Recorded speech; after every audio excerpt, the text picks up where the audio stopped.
Hey everybody. I feel like I'm a little cockeyed. Let's go like that. That looks better, I guess. So, let's just move you a little closer too. Why not? There. How's that look? We good now? All right. Pulling up some notes because I don't have time to memorize all this stuff.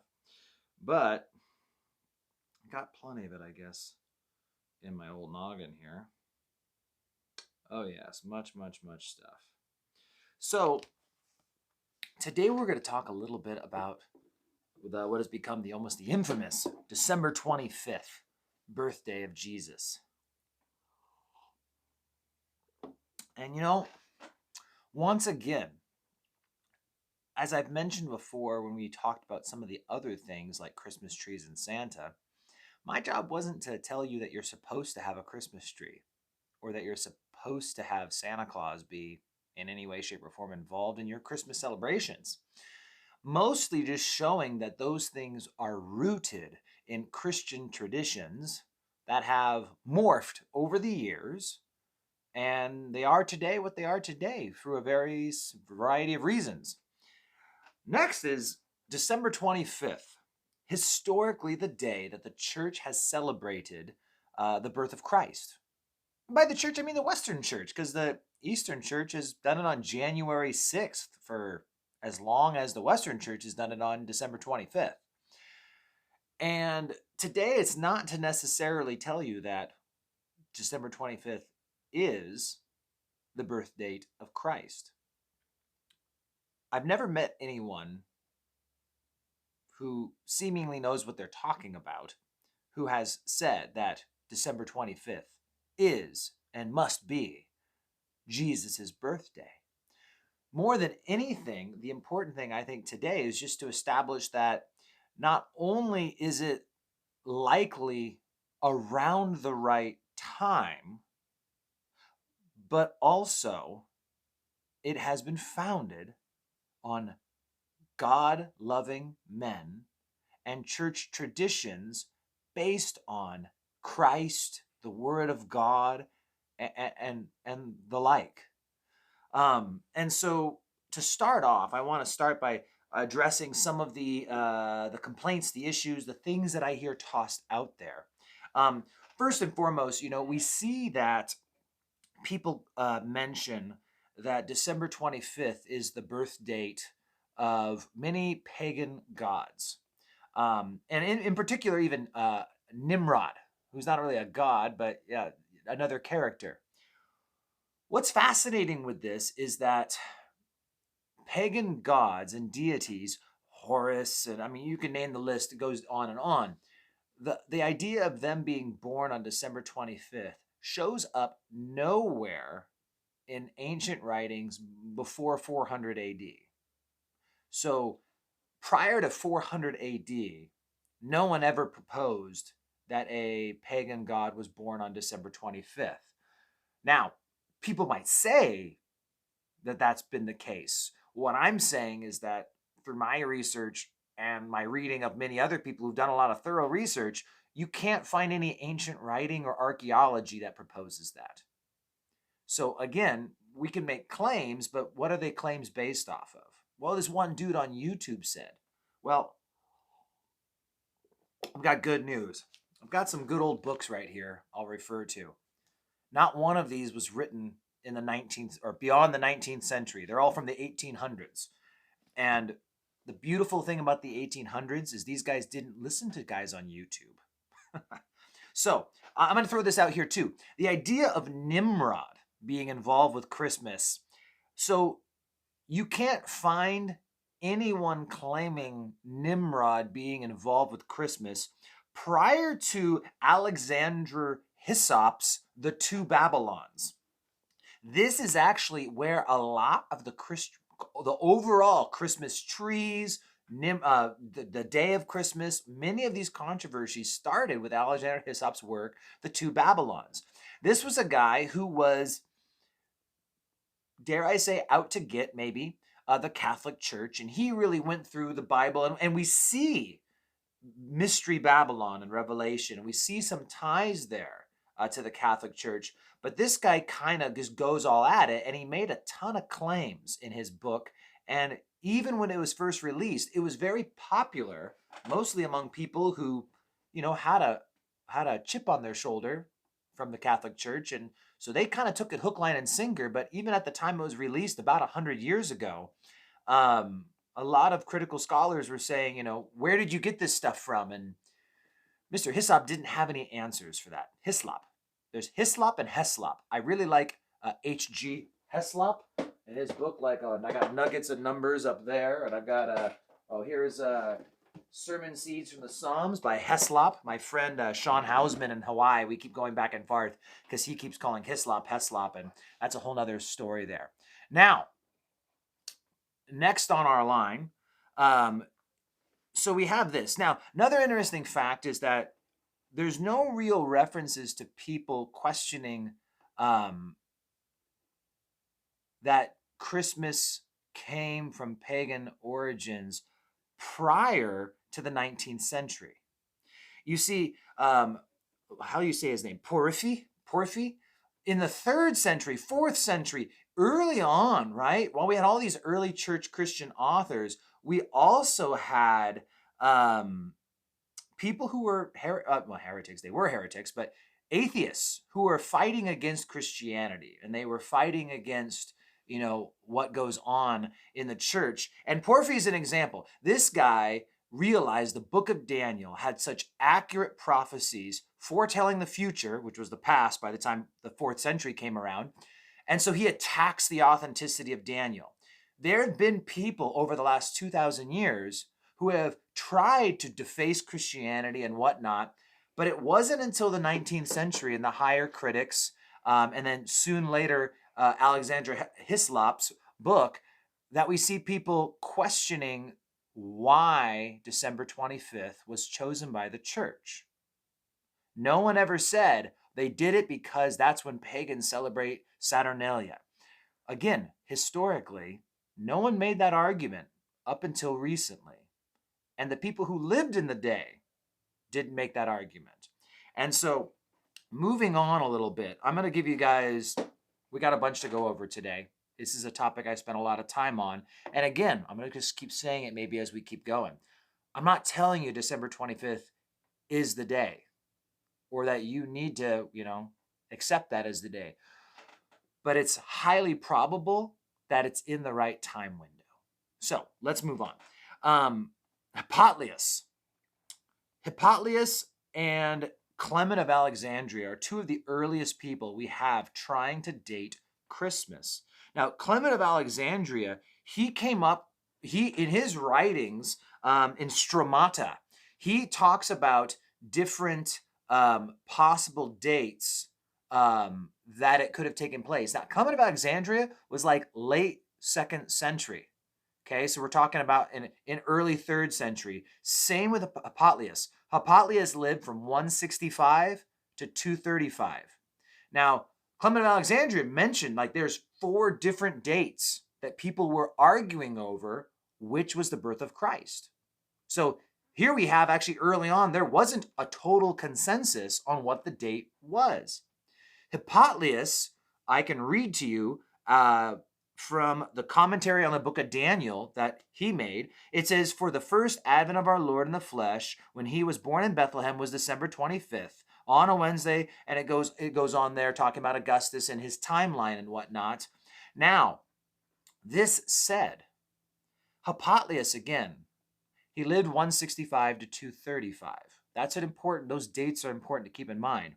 Also to note, Hippolyus was the disciple of Irenaeus. Irenaeus was the disciple of Polycarp. And Polycarp was the disciple of the Apostle John. Does who you know matter? I don't know, but you know what? When you know that there's a direct chain of Jesus and the Apostle John, John pouring into Polycarp, Polycarp being the one chief disciple that came out, kind of like Timothy to Paul, was Polycarp to John. And Polycarp had Irenaeus, and Irenaeus had Hippolytus. And so, again, I would trust these guys' sources when they were looking into them. Now, moving forward, when we come into things like Saturnalia, you can read Macrobius, who wrote an entire book on Saturnalia. It's all in Latin. So if you can't find a translated version, hopefully you sprechen Sie Latin. That's a joke. But in book 1, chapter 10, he talks all about Saturnalia. And he makes mention of how, Saturnalia was always celebrated on the 17th of December. And it traditionally was a 3-day holiday. And it wasn't for a couple hundred years after Christ, few hundred years, that it turned into a 7-day holiday, which then meant it went up to the 23rd, but then ended. Now, we have the celebration, the birth of the unconquered sun, Sola Victus. And that's on December 25th. This is true. Now, what I've heard is the only concrete evidence we have that Sola Victus was ever celebrated on the 25th of December was in 354 AD. Many do believe, though, you can trace it back a little further to Emperor Aurelian starting it in 274.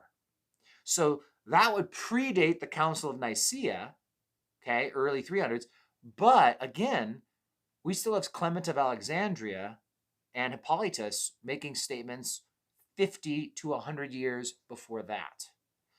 So, and I could go down the list. Augustine makes mention of the Donatists. They were a heretical group, and it talked about how they wouldn't participate in all the celebrations of the church, and they departed officially from the church in 311. But they did practice Christmas on the 25th. He gave them credit for that. So I'm bringing all these things up, and I'm going to get to the calculations in a second, but this is probably my biggest and most important thing on why we have December 25th, and is December 25th pagan? All of the ancient stuff we have documents of Christians attempting, keyword, attempting. They were attempting to find the date of the birth of Christ. And if you read, they were doing it using the Bible. They were doing it using biblical things. And so that, whether they were right or wrong on the date they landed on, the date was settled when enough people thought this was the best date, this was the best choice, and the people who picked the date, they did it by using their Bibles. And some of it's based off of traditions that aren't pagan, but again, like they might not be accurate. One of the ways that people came up with December 25th was because in the Western Church, they believed that the crucifixion of Jesus was March 25th. In the Eastern Church, they didn't even agree on the day of the crucifixion. They thought the crucifixion was on April 6th. Yet both churches agreed on a Jewish tradition that a great prophet would die on the day of his conception. Now, is that tradition true or not? I don't know. But is it pagan? No, it was a Jewish tradition. And so what they did is they said, well, if he died on March 25th, 9 months forward would be December 25th. And if he died on April 6th, 9 months forward would be the Eastern Orthodox, still practiced today, date of January 6th. That's one way it got created, or it got calculated. There's other ways you can calculate it as well. Now, some of my books, if you guys want good references, I've got Alfred Edersheim's The Life and Times of Jesus. This was printed in 1881. Not my copy. My copy is a little newer. My copy is only 80 years old or something like that. But that was a good book where he goes over some of this stuff. I'm just bringing these up as your own references. Godet, French commentator. This book was from, what is it? It's 18-something. I forget what it is. I think it's a later copy of his work, or a copy of the copy. But this was also an 1800s work. This one's actually an original one that I got for $20, which is outstanding. It was a library copy. But so this is by Karl Weissler. He's a German scholar from the 1800s. This book is from 1864. In here, he does the crazy math. Some of you may see in the video I've posted previously, or I did as we were in the Gospel of Luke right around last Christmas season. And in there, I talked a little bit about dating the birth of Christ using the facts we have in the Bible. Now, what we have in the Bible is that Zacharias the priest, who is of the course of Abijah, the 8th course in the 24-course rotation, he was ministering in the temple. He then goes home after hearing from Gabriel, and his wife conceives. In the 6th month, the Bible says, Mary receives mention from Gabriel. Gabriel shows up to Mary, and then she conceives. So if we know when he was in the temple, we then can assume he goes home and his wife gets pregnant, that in the 6th month, which means really anywhere in that month window, and then Mary conceives, and then approximately 9 months later, but as any person on here watching who's had a baby knows, babies don't work on perfect clocks. So nothing can give us the exact day of Jesus' birth, but if we pick the averages and the norms. Now, how do we know what day of the year he was in the temple? Well, this is kind of cool out of this book, and I've seen it done other ways in other places, and I'll put it this way too, there's a lot of assumptions done with some of this math, but in short, the temple in Jerusalem was destroyed on, 70 AD, and I've lost my place on my page. There we go. And it fell in the month of Ab, and it was on the 8th. And what this guy does is he counts back, because we know that which one is it. I'm losing my place. I was reading another different version before. I've lost it. This is so embarrassing. Aha, the course of Jehoiarib. Okay, we know which course Jehoiarib was serving in the temple when the temple was destroyed. There's 24 courses, and you can literally just start counting backwards until you get all the way back into the timeline where Jesus would have been born. And so basically, if you go from the temple all the way back to 6 BC, you get 27,335 days, or 162 sacerdotal cycles plus 119 days. 119 days is 7 times 17, which would get you right back to the course of Abijah. If that is the case, Zechariah would have been serving in the temple between the 3rd and 9th of October. And so the assumption is, if you go from there, that maybe he goes home, knows his wife, she conceives on the 10th of October. What this does is if you go forward 5 months, to November, to December, to January, to February, to March 10th we'll call it. Somewhere in the 6th month, between March 10th and April 10th, Mary conceived. Now, if you go forward 10, that's March 20th, back up 10, April 1st, go forward 5, you have March 25th, back up 5, you're basically at March 25th. Shooting in the middle of that month is March 25th. Not only the day that the Western Church believed was the crucifixion, but if you go forward 9 months to April, May, June, July, August, September, October, November, December, you land on December 25th. And so my big point is this is what the early church was doing. It's not about necessarily, is this the perfect date or the right date, but this is how the early church came up with the dates. This is what we see with Clement of Alexandria. This is what we see with Hippolyus. This is what we see with those early church writers. So the question isn't whether or not this is the perfect or right day. The question is this a pagan day or not? And if you stick with history and the facts, it seems to point to it's not. It's a date that Christian men, desiring to know the birth of their Messiah, calculated using the Bible, using the facts. It's fascinating that Chrysostom, the famous Chrysostom, he was a prolific speaker in the 4th century, much later compared to Hippolytus and Clement of Alexandria. But he makes mention, he loved Christmas, and he did all these Christmas sermons, and we still have all these Christmas sermons on record. And one of the Christmas sermons, he actually defends the 25th as the day of his birth. And one of the things he makes mention to is he says, and if you doubt, the taxation of Quirinius, which we talked about yesterday briefly, how the taxation is something that people have attacked. Sounds like some maybe even attacked it back then. Well, he says, well, we know that you can go to Rome and look in the royal records and find proof of that taxation. And that's a good thing for us to remember today, is the people who came up with these dates, they had access to records that are long gone, burned, destroyed. And so it's funny that in Chrysostom's time, he said you can still go to the library at Rome and you can find the historical records of the taxation in the days of Quirinius. And so it's a good reminder that, we can go to our oldest sources and find a lot, but those guys back then, they had better sources than us. They still had the library at Alexandria. They still had a lot of the things in Rome that were destroyed over the many times Rome has been attacked and whatnot. And so it's just fascinating to see what they came up with. Last but not least, are there other days and times that would be cool? Like if Jesus had been born in this time or that time, fulfilling pictures and types? It's possible, yeah.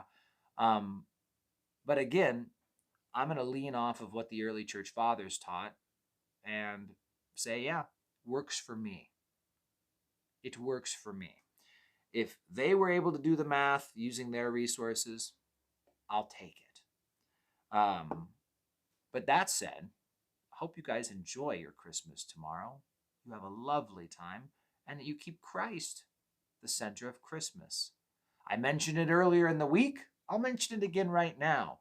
I'm hearing more and more stories of Christian families who are changing up their Christmas traditions. One family giving away all the gifts prior to Christmas. Another brother contacting, say, I'm thinking about giving our gifts away on New Year's this year, so that Christmas Day can really be about Christ. Some traditions are worth breaking in order to recenter us on the important stuff. The gift giving and all that, that's stuff that can go. But remembering Christ and his incarnation, that's something we should spend time doing. So, hope that blesses you guys. Message me or post comments if you've got questions. And hey, last but not least, one more time, if anyone can find any historical references to stuff that I couldn't find, post them. I see too many people on YouTube saying December 25th was Nimrod's birthday, and it's just like, aside from the 1920s Alexander Hislop's book, there is no proof. I can't find it anywhere. So if you can find actual proof, post it.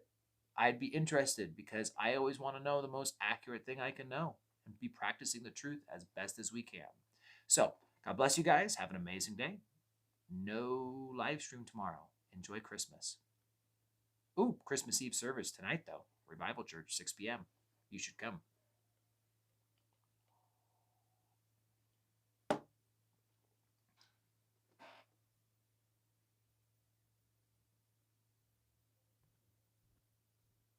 hitting the button, but